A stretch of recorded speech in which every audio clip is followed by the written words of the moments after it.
Well, one of the things that TMF does is actually, as we all know, it gets into all the architecture design of delivery of this. But what we wanted to introduce was something that said, well, what about the new innovations? How do they come in? And that's more difficult. And so what we've done is we've asked 20 small businesses, and the idea is these are the bright ideas, these are the quick movers, and we bring them in, we put them in a room with service providers, and we're saying how can service providers take these bright ideas and move very quickly to deliver new services. I spent a lot of my early years in a large telco, British Telecom. Okay. In 1999 I ran and created BT Brightstar, their corporate incubator.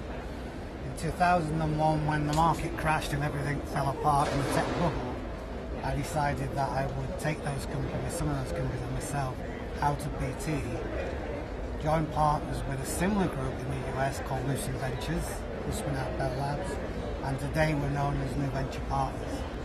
Lovely, quite a few around payment on mobile.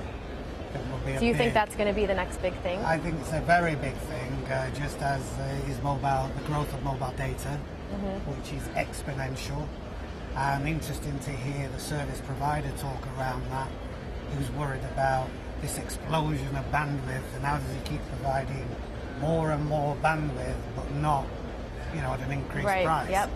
Well, there was one or two startups today were showing that you could have mobile payment, and by flashing your phone to something in your kitchen, you could pay all your bills at a stroke. So that's where this industry is going. Well, maybe it's the other way around, is to say TMF needs to think about this innovation thing in a bigger and better way, because we know that the large organizations will find it difficult to create new ideas. These businesses are the new ideas. So how they work with those new businesses to get to market is pretty critical, not just for the small businesses, but for the large organizations. I mean, the Irish government has already said that with what's gone on over the last year or two, everybody's dumbed down. It's been all about cutting costs. Well, what happens in that is you can go so far, but when you cut all the costs you can cut, the only way is up, and the way that you get up is by innovating new services, new revenues. So I think it's critical for the Irish government, and why Enterprise Ireland sponsored this event.